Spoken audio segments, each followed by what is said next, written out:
Đấy là cái giặt đầu ư.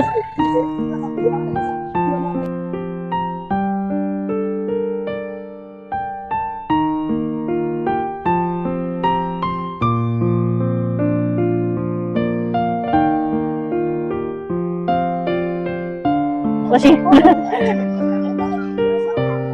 Chỉ bao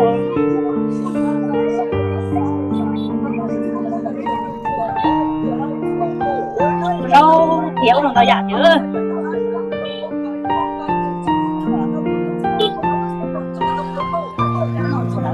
Rồi mua nó bỏ nhát hết đâu.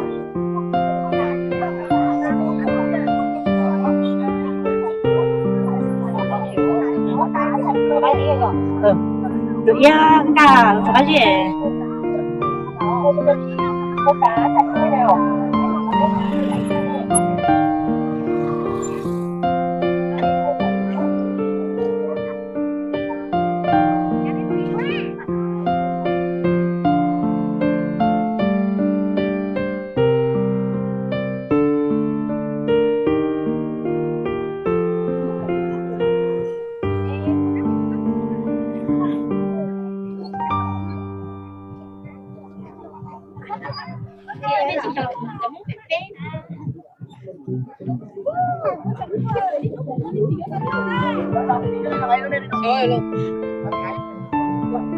Tao thì tiền nữa. Sao mong tôi ít lử đâu sao cả số lúc ấy rồi. Thế cơ. Thôi rồi tôi cảnh kia dặn đồng ơn.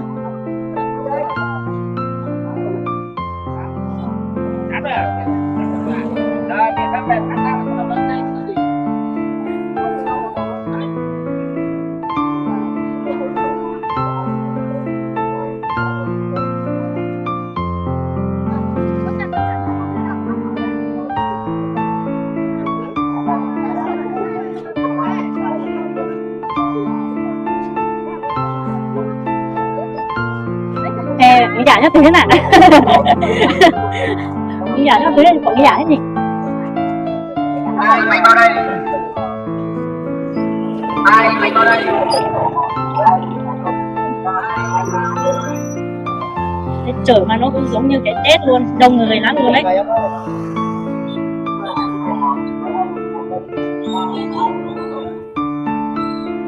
Ồ, mọi gia đó rất nhiều. Bây giờ mà, chị thấy à?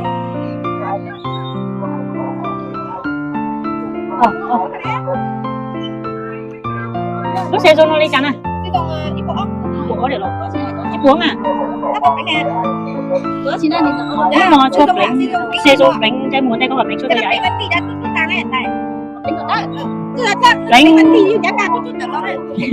chứ có phía à? Ít uống à? À, cái ít bữa ít ha? Ít bữa ó nó, ít bữa ít. Ok à? Rồi.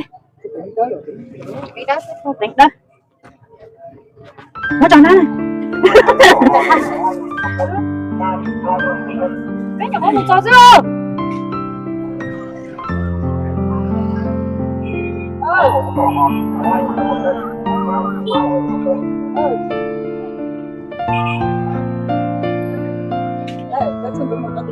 Chẳng hạn này, cháu nhà để phát thành ở Việt. Nó đã đau rồi nè. Nó đã đau nè. Vậy chú nó có trong số không? Sữa bảo nó có trong số lúc nói chú bị con này có tính này. À. Cái mùa này.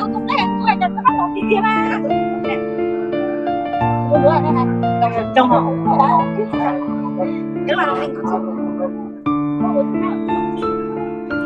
Rồi lúc cho lúc nào có đồng số trai rồi. Rồi lúc đó giới chị tí á. Chú chú sữa gạo ấy. Được.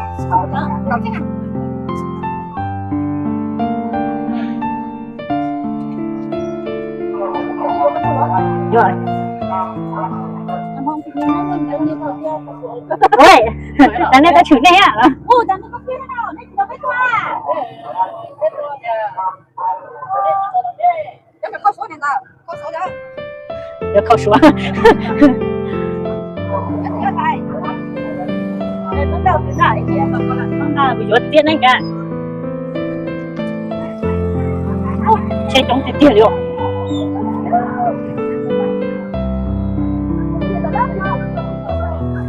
tôm hồng đau cả cái giờ đó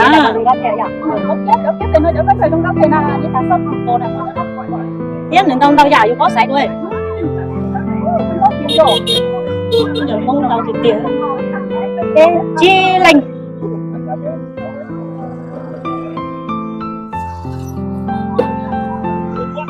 quần áo mong đẹp nhiều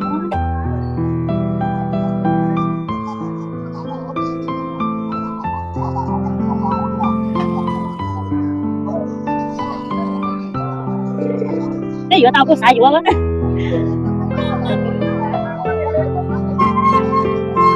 trái tung tung thì xé ra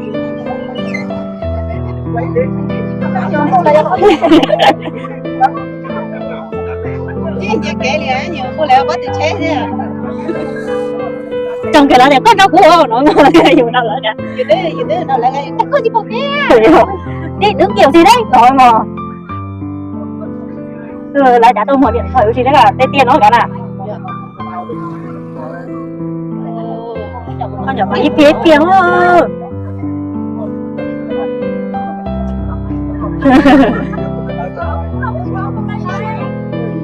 Fan mùa thì con ăn nó mù mò chị fan mùa mò chị từ sáng mùa mò đúng rồi đúng rồi chị đúng rồi không đâu cái thái rồi nhớ thấy xài nhỏ cả các mày tiền sao đồng sao giờ không muốn lọc đâu cả của đồng sao tao bắt bóng nào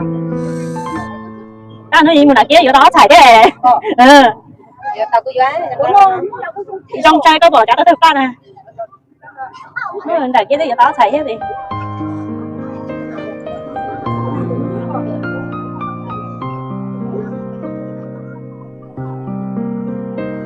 để là một chùa tôi đã tiếp một chùa đi à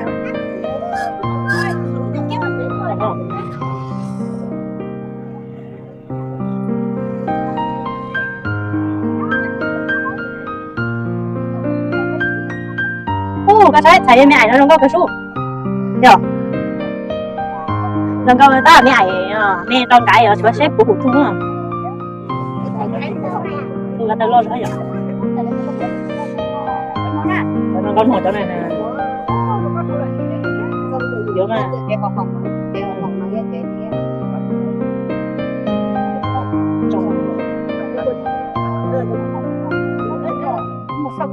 sau kia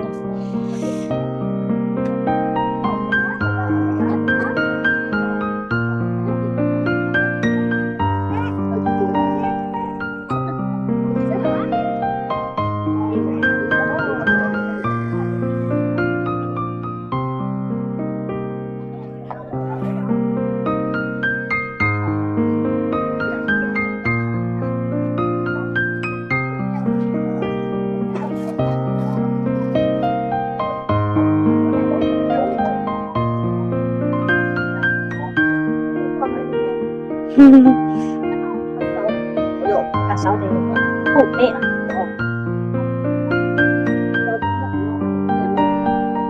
số để thổi nhà lúc lơ về để cô lại vô đi để thổi để cô chỉ vô sai nó chả không nói là vậy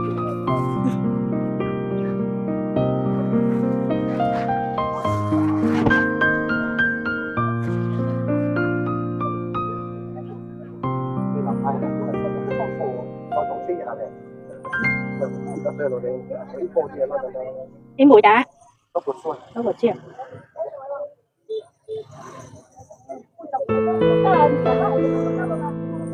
vô kiểu ớt trẻ có nhìn sai đi à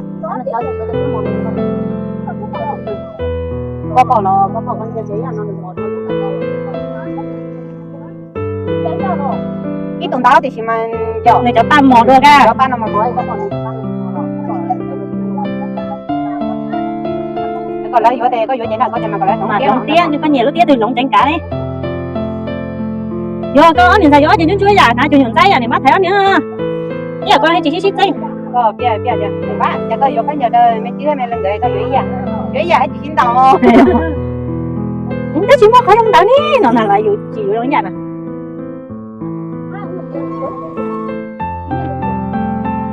tự nhiên nó đỡ là dễ bị coi giờ có tự nhiên có chuyện nào mà thì chưa thì lâu hơn giờ luôn rồi để hủ ta này à lúc tề mà cô hủ ta lúc chế chỉ hủ lúc sao cho tề mà lấy một đến để ăn đại có bọn nó chỉ cái tiếng hủ vậy thôi nhỏ khảo cái hủ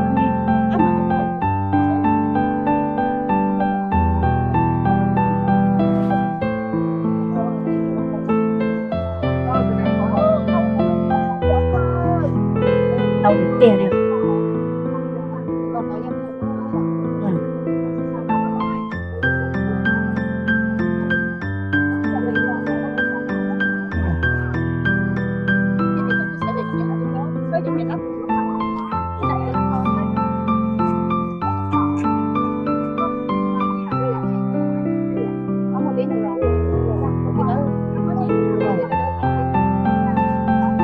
rồi chứ là cái chuyện chuyện đấy rồi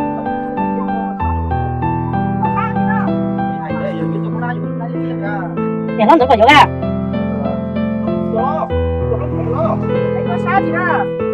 sao bằng đâu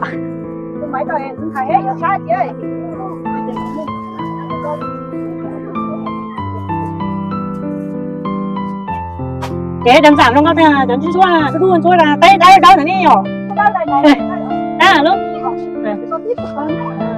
để con không có để đúng à giờ đơn giản nó là tao chỉ mong tệ thế là mong thì điều cho nên thì có lẽ gì không vấn đề gì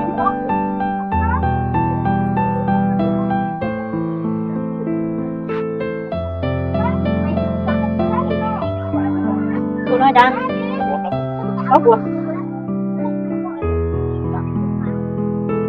ông bố nói dạng ra ông bố ôi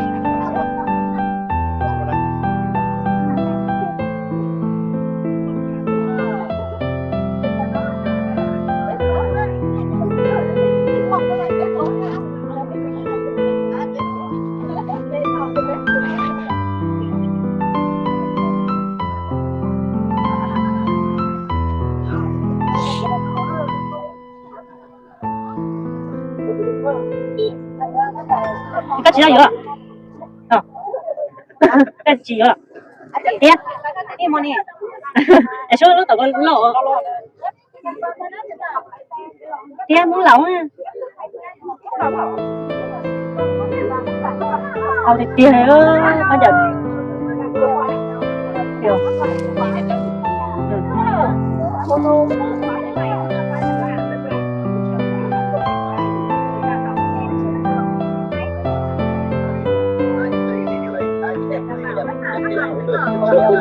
nhưng mà cứ là 10.000 và 10.000 thì là có 3 thứ cấp bằng lái xe, cấp đăng ký xe, cấp giấy khai sinh, cấp biển đỏ, cấp huân huy chương và tất cả các loại giấy tờ khác, cấp đến trả quá. sao nhà nó giờ giờ là cho mình có thể là chỉ phải đáp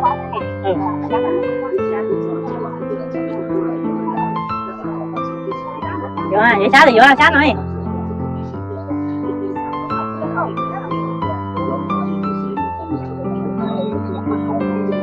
xuống xu nó ra xuống mình cho giọt cái cuối cho Đấy cái mua đi. từ cái cả anh nhỉ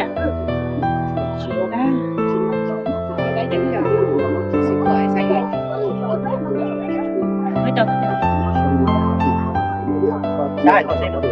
sao dọn đi rồi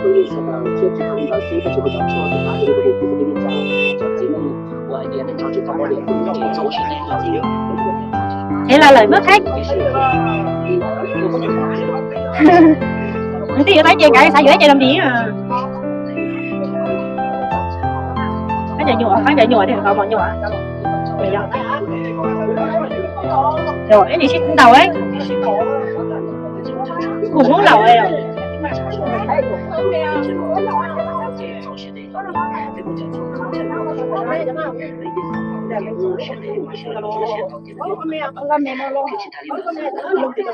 lúc mà mẹ rồi lưới à cái lúc nào nè cái lúc mà cứ vậy cho nó ta lúc ta hồi lưới lúc ấy nay lúc mà xìu lúc lo rồi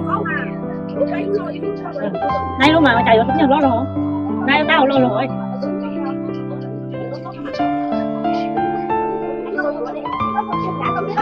thế cả bó mà thế bó tiền vô bao nhiêu ấy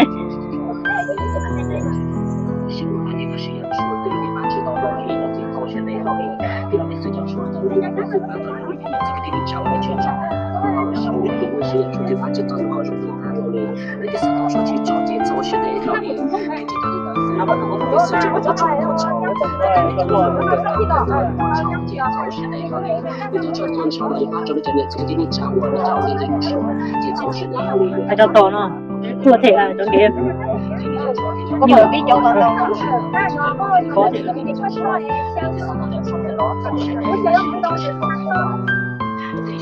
sống nhiều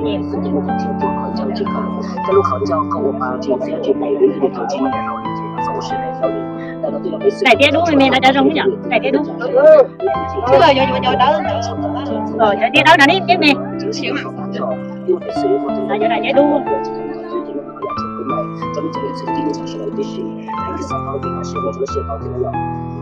这个泡沫一边提起这总是那条的地方，那么我叫出了这个把这个这个讲我跟泡沫跟泡知道谁，你就出了我们是把到这个泡沫跟这个，你就看一个是这个是可能知道好几单题，好几道题，这个也是的，也是这个出来的，这个也是讲完的，我把这次这个是我就写到这个。ta chỉ làm được thế sau kia rồi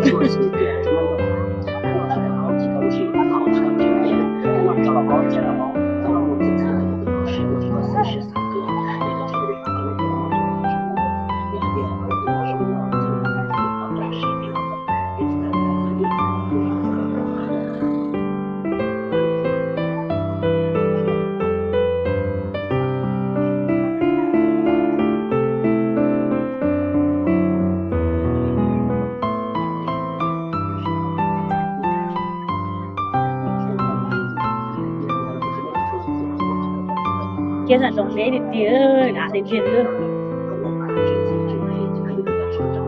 thích cái gì cũng tao đồ mà liền thế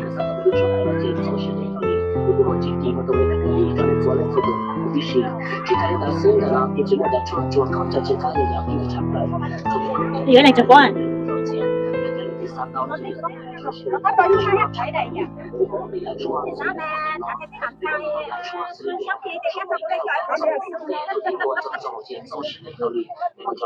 bây giờ người sẽ tin câu na ta mới tin được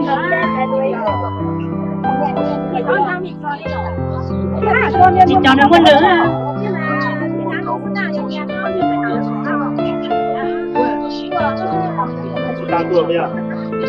chị tao tuổi đi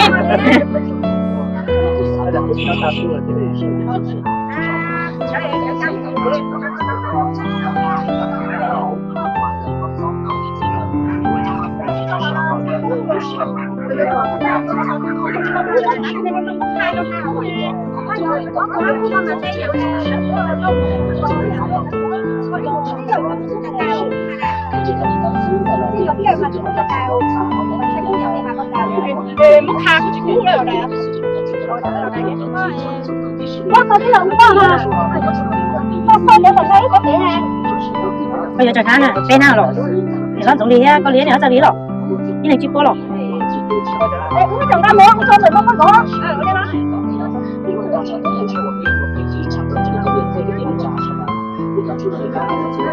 nó chỉ thể nhiều thì nó là chỉ thể nhé thì là ai cái thể tao rồi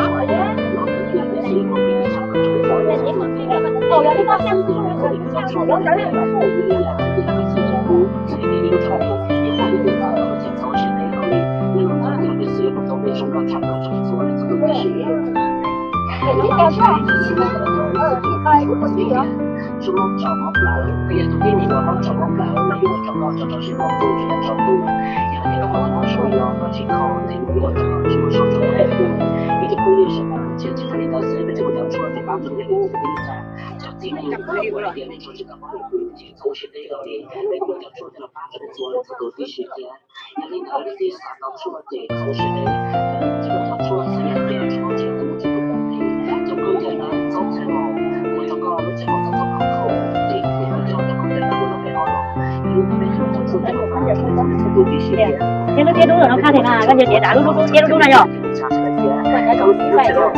để tiếp giờ nó sau kia chỉ vô cái dưới này kia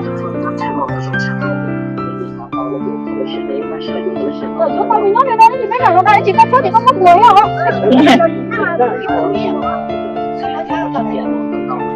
Thì bây giờ các bạn chỉ có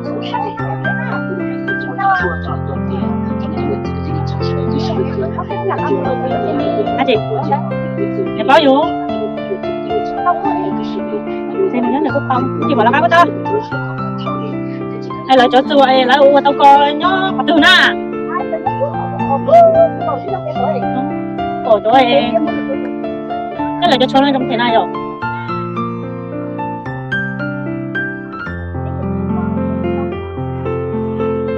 Cho cô ấy món lẩu à? Ừ. Dạ có đứa mua đi tiền tổ không? Có mua lúc ta chỉ bảo nó xong. Bố phở hay để chứ mua phở.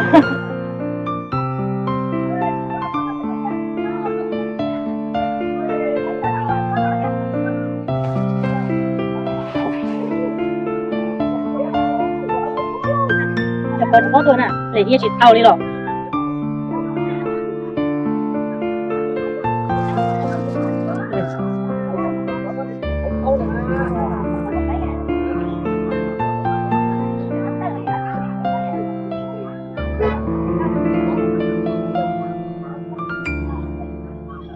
Chị tao tì họ đẩy đó nhá. Không phải cho tôi đi mẹ này.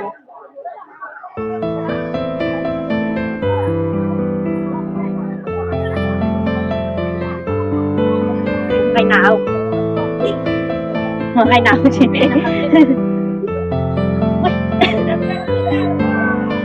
Có cả bình dày nhá mọi người. Bình dày. Tím.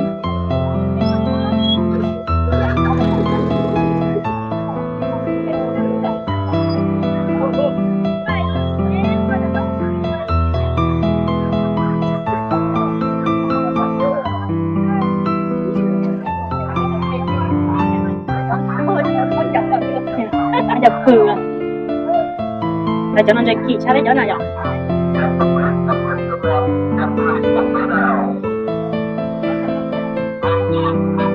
Đấy chả nó nhà đấy chả muốn lệnh đau đấy còn đi này.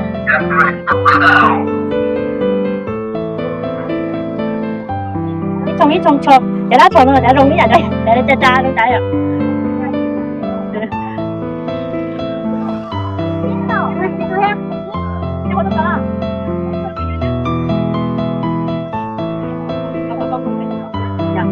Chị có dù chị có đi từ đầu tiên chị hãy đi từ liền ở cuốn phở rất tiền.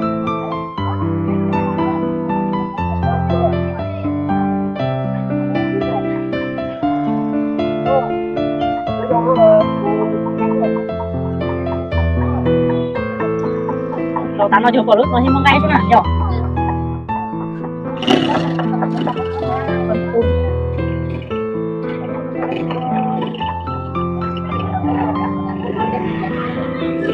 Chấm món nha.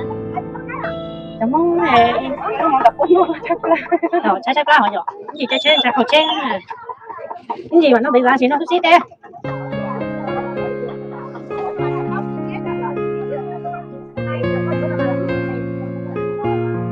Để đảm bảo tất cả các loại giấy tờ Không có.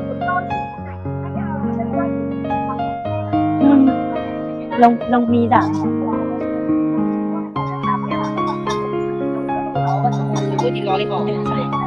Cho tiếng cho nó. Đi mua kem sáng hả? Cơm đỏ cho nó đặt. Không chả. Bên chồng này. Để chồng.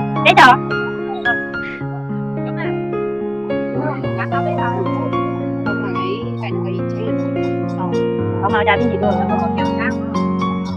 Theo cái trong lẩu đó. Này vậy à? Vậy nó là gửi cho tao ấy là chị thật xin. Chị tặng nhé hả? Chị tặng tự nhiên hả? Chị tặng cho trái của chị tao đi. Trái những chị có ấy là những chị cũng đỏ ra 6 năm rồi cái sát hào đấy. Cái ý dạng giống rồi. Có nhà tôi có sao ấy.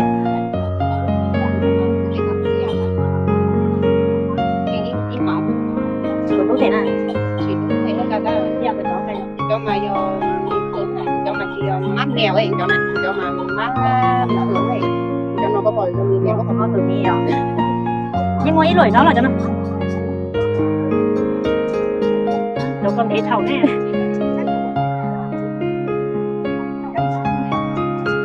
lại vô con lắm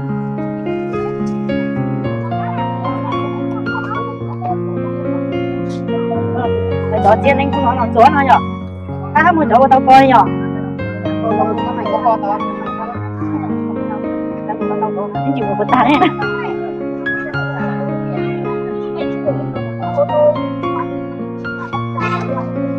chỉ bao nhiêu tiền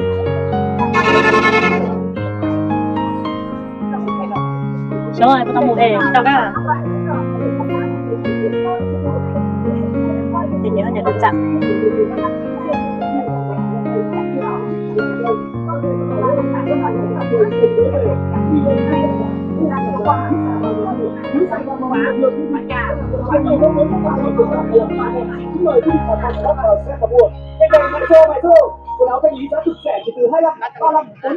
số A Rất là quần áo thanh lý giá cực rẻ tại xưởng, chúng em xin trân trọng kính mời và kính mời.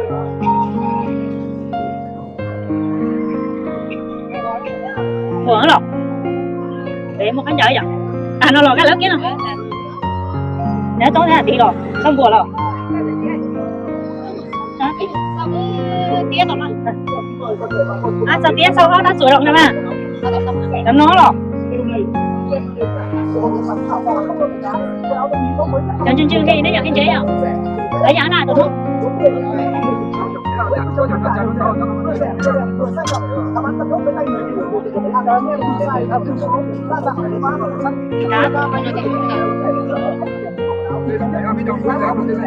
Video mà mỗi bạn nó phải đá một bàn phải chân cái lại cho nó đá nào rất quan trọng đây là bàn hai chân chỉ đến hai chân đến sau áp đạn đều như nhau sắc xanh màu đỏ sang về màu đỏ thì sang công an thì rượu màu xanh thì chiều người nhiều luôn xin mời quý vị vào xem mua rượu cho mình và lựa chọn trong cả hai chung mua cái tay chả nè hai một số xin mời vào xem rượu để mua rượu chắc sơn cũng như là các giá cùng với về không cũng chặt bà với hàng giảm giá cứ xa vào và mua được quý vị cho hàng quần áo thanh lý mẫu mới nhất năm 2025 của em xin mời quý vị bà con bắt vào xem và mua cái này vài xô quần áo thanh lý giá cực rẻ từ 25 40 50 triệu mà thôi cho hàng quần áo thanh lý giá cực rẻ tại xưởng em xin trân trọng kính mời và kính mời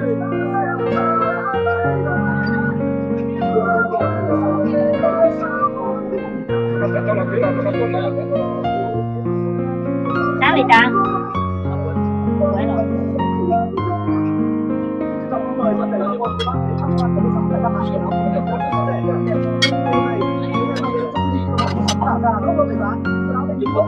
của mình ăn à của mình ăn cả con xe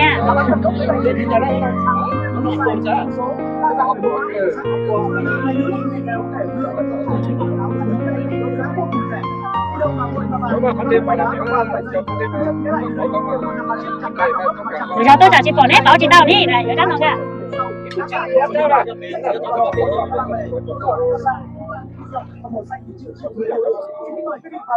để tao nó bỏ không mà ai vô ta vậy tao nói tao mẹ ốp bỏ mà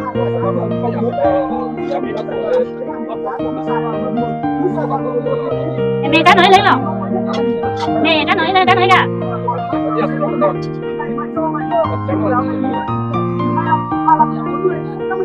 tao nó cũng thầu đấy à con đã nói vậy con mua ai chịu thừa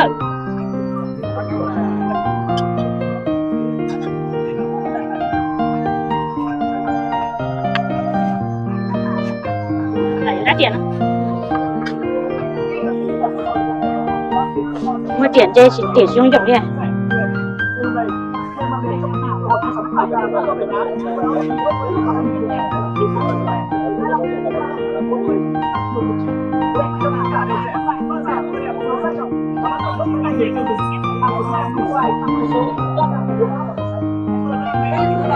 Rồi tụi em có tiền à? Hai trăm ấy. Trăm đó lo ta là nhún ở đây này. Đi trăm này trăm mèo quậy à. Cái em không làm công việc nó để tập cho càng hơn, chứ không có làm công việc thôi, sẽ càng hơn.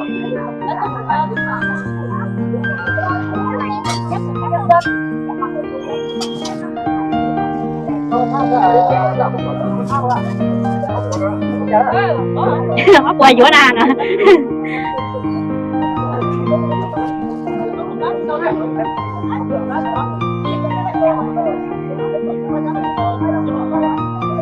Mang đâu kìa, cái cầu chi có tổ hết rồi.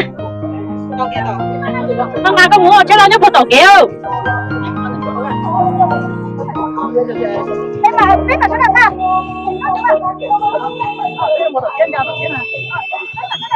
Cái cô dùng tổ kia.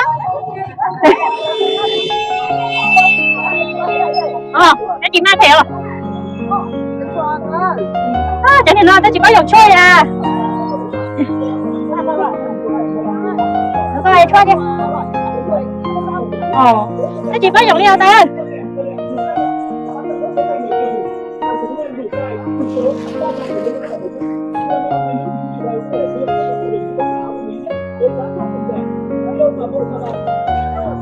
Ra nhận dầu trong đâu. Còn nó. Các thâu con tỏ chế mà. Rồi chúng nó lên tỉ nhá. Chào bé, nó có gì biết làm đâu. Tới nổi rồi.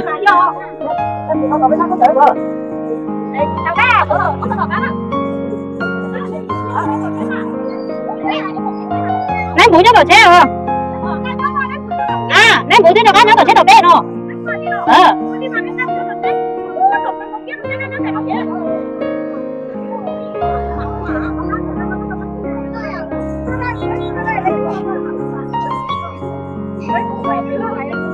Ôi tôi mua của nhỏ rồi. À. Bây giờ anh rồi. Dũa bên tao thì đi bên này có của tao tôi mua cũng mua đi không? Đi bên nào có nè. Tao nó mua ở bên rồi.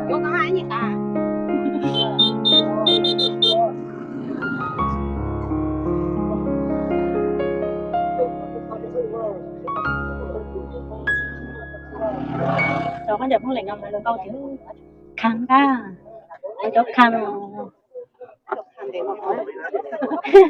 chẳng đỡ cho xí cả cho xí là có từ ra không được tu nữa này câu thiệt luôn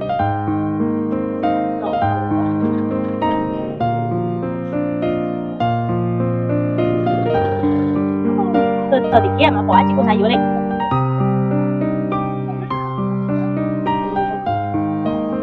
Thì có rong ấy 37 có thể rong ở cha kia sau mấy thầy có nhỏ hỏi thầy để tao bé đó chơi nó giãn ra có thầy nó giờ hán gì không chỉ là người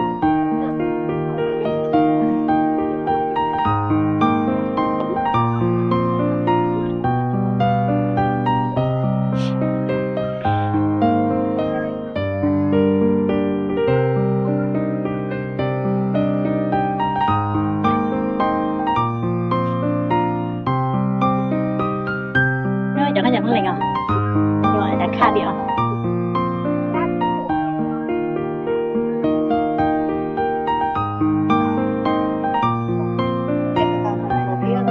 tổ biết chúng tôi đến thiệt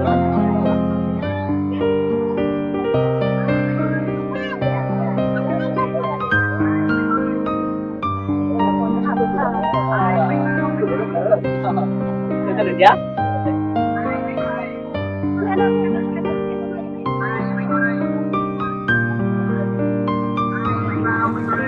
Rồi ăn nó cho nó hơi nhở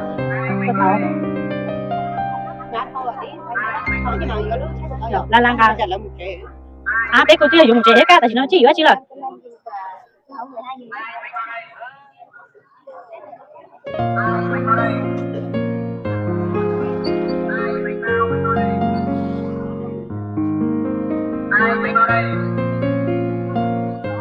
Ai mình vào đây Rồi. Cái này nó hay ở tôi đi cà phê mà cho tôi giữa cho nó. Ai mày vào đây. Ai mày vào đây. Nói rồi.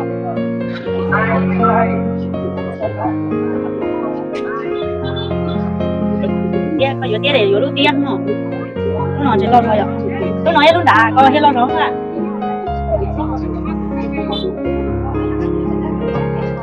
Nó sao đấy chị sao nó không?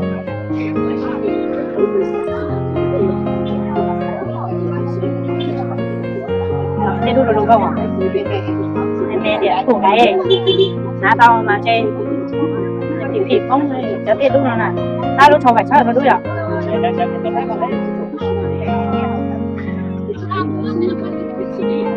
Bữa này.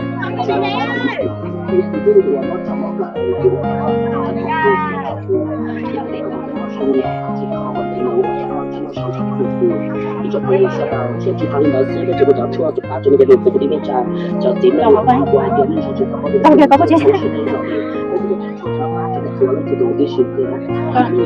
Người giao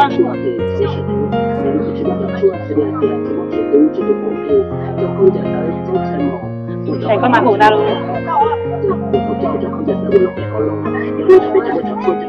Đâu. Vấn đề đó, lý do đó còn đã tao nữa này ạ.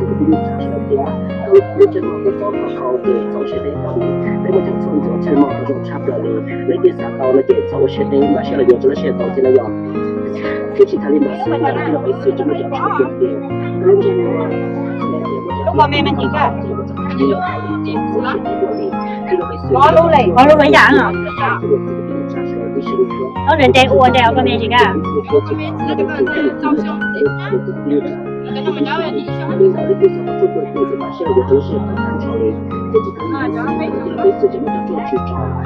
Ồ, nè, nó ra sao? Sai. Ý là bà hay nên bà hay lũ rồi kham có bọn nó bà vô. Buồn không? Sai là. À, giờ bây giờ lúc con để trái thì chưa để chưa lúc gì đâu có nữa.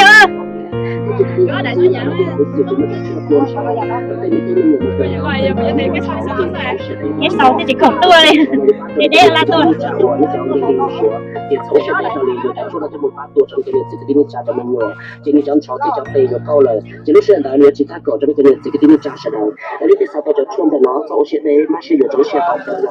Mẹ cho tôi tiền không chả nè. Đâu có lắm. Có tao rong á.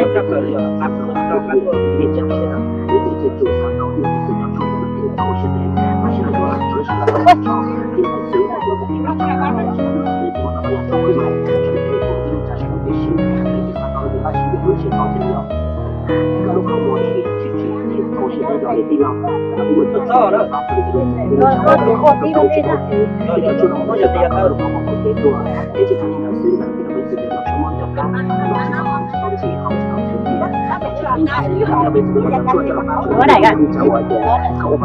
Bây giờ tôi tiền á, để tôi thầm vào đó, tôi tiền à. Đã trúng à. Trên nhớ lười ạ, nhớ lười chấp mua đâu đó.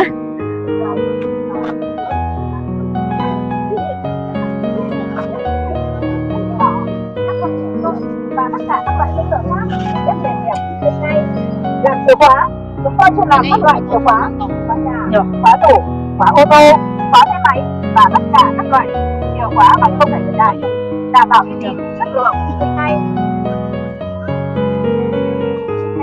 Rồi quấy bởi cái bao tải chứ.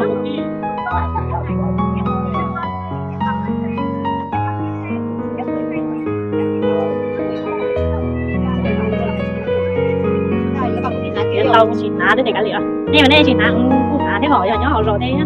Rồi tiếp mà đây chỉ cho ná chỉ bằng cái ná.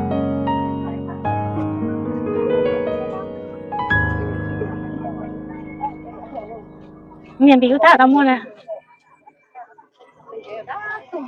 Để nó đi phải à? Bây giờ chưa để chưa chỉ nhẹ này thì chỉ nhớ được chưa? Cái chế khu mình chỉ đã đáp tướng ta nữa mẹ để lại luôn á. Chỉ tao có sai thế. Vừa tao để hẹn tao để bị rong cho nên vì vậy ta đòi vừa ta không Ôi, có thể từ luôn ra được sát rồi chúng ta sao chế các nhà bò thì nói này. Rồi, chế lọ chế các nhà cùng bò à. Thế nó chế lọ nó dùng cái rồi. Nó cột chui lên nữa rồi.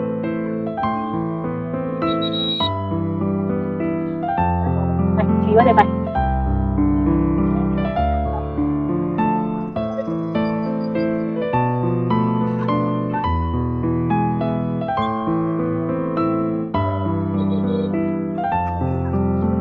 Tàu thì lúc kia tàu lúc kia một chai này rồi, nhưng mà chai thì tàu thì người chai.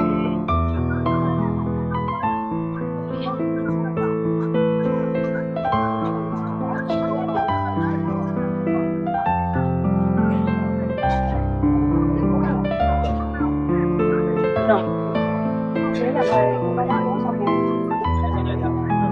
Như là sau.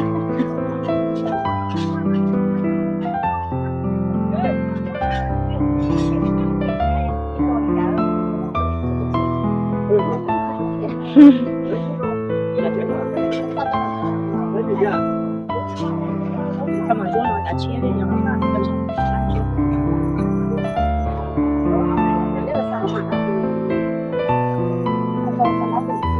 Vô ở đây vô dành nó xài cái nó tháo này nó là vô báo tao từ hồi nè, cái hồi vô xé nè. Trông, nãy chị à cho món lột ở chả trông rồi. Gọi là cho món lột ở tàu mò nè, cái lúc chị á, chạy cả đầy thôi. Đẩy chúa này, chị đẩy chúa chia ra. À, đẩy chúa. Đẩy lia, chia đôi vậy. Thế đẩy lia mà.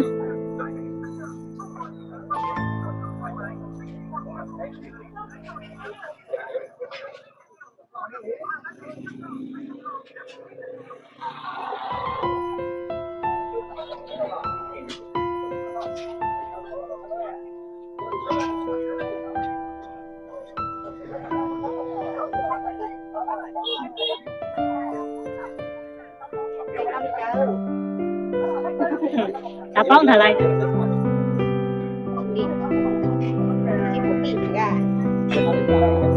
Đâu một chiếc mà.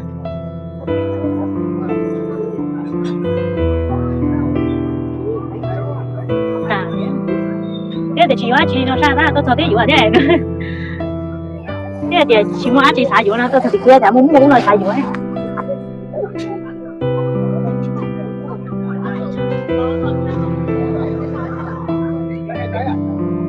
Sáng cả cả.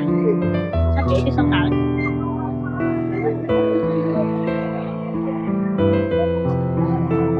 Mua cho mua tụi chết đi.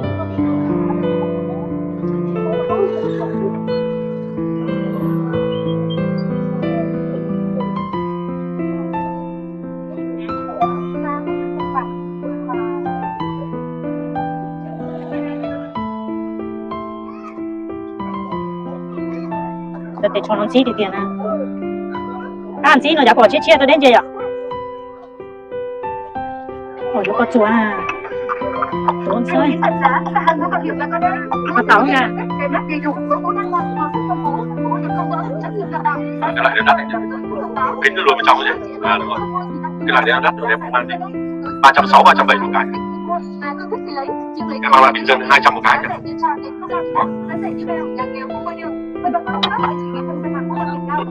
Chín trái chẳng à. Nó chín đầu rồi. Cái này nó mớm này chỉ khâu lại. Khâu lại. Đây. Trời ơi. Cái nào? À chị lũ ta này, nó cháu tệ. Đỏ đỏ trẻ em. Lũ mà vô qua chị tao lũ nè. Đây đỏ to này.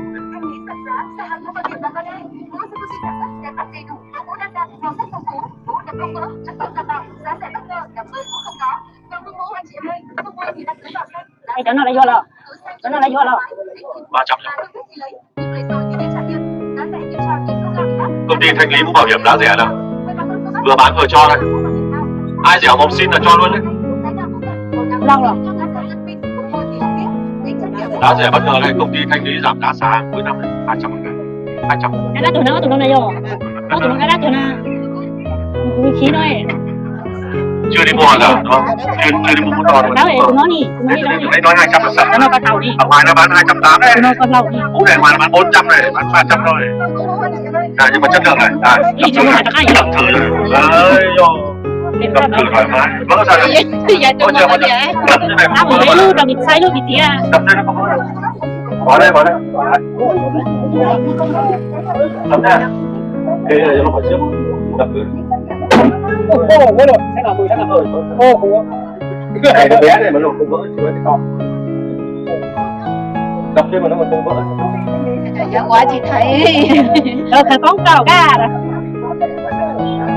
trên thì cái giỏ còn ăn tay rồi nha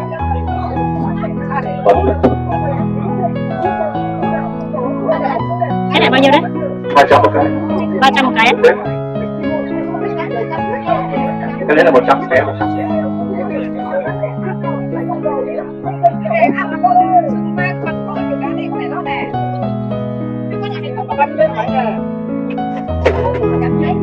không thanh lý rồi là không bằng cả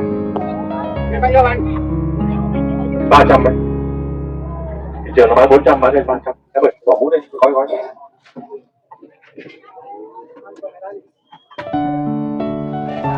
cái này bao nhiêu đấy 200 cái này thị trường nó bán 400 rưỡi ngoài phần giá nó bán 400 rưỡi này bán 200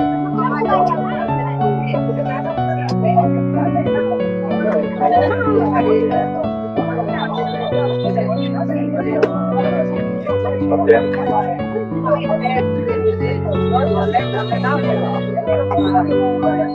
Chân cái này.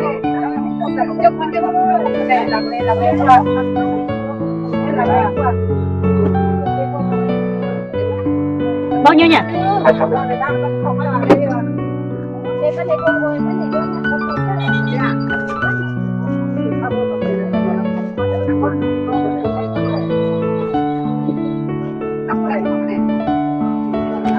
Giờ luôn màu hồng, đúng màu đỏ. ok cảm ơn anh. Nếu mới lúc nào thì chế đây mà đâu lúc thì chế. Ô, không có đi nhau cả.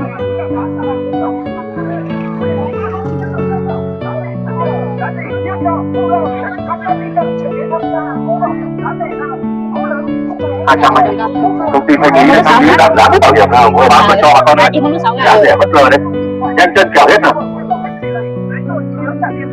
con đẻ thì quá chưa? ai vào xem là không mua được hết không ai là đi tay không đặt cái đâu?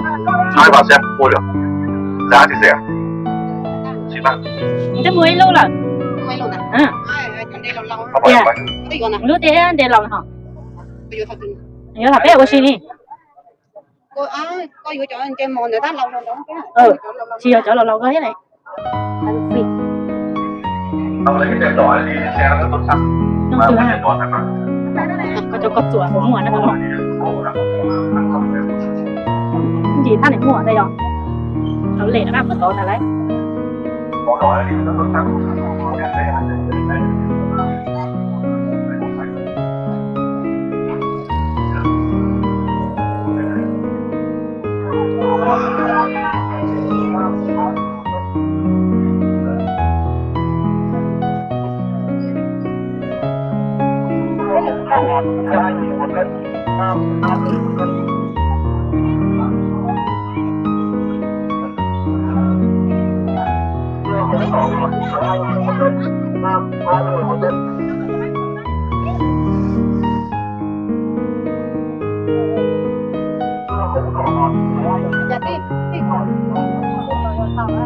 Rồi. Nó ăn một cái chùa đi hồi rồi.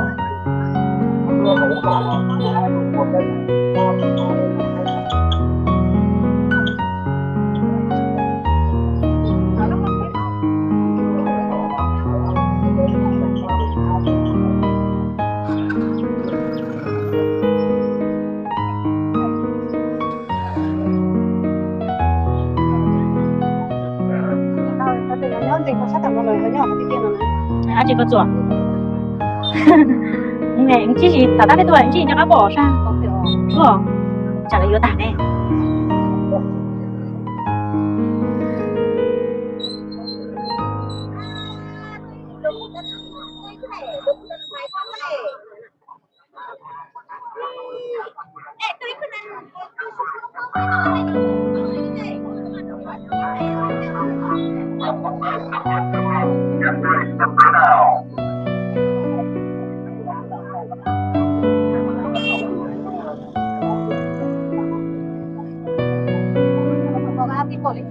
chỉ có là rồi này có chỉ có nhà chú con nói lúc ra ở đâu con nói đâu con đi thế cho mình rồi ta để ta cắt đi à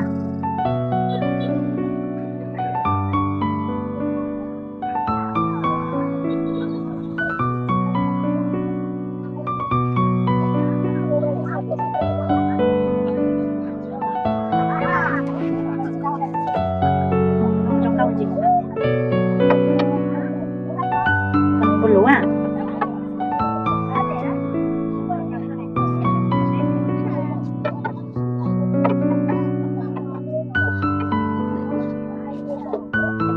tức là tự tặng à đúng rồi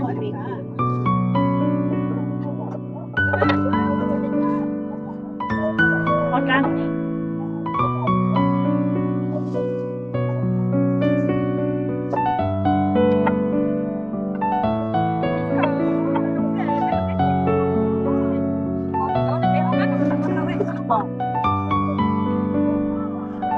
đi trái chả nè là cả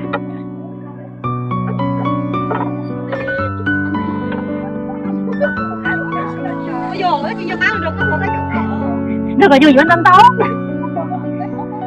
được rồi, dù phải lấy đi con cá chim này bỏ cả cầu chơi được kia lớp này nó cầu chơi chưa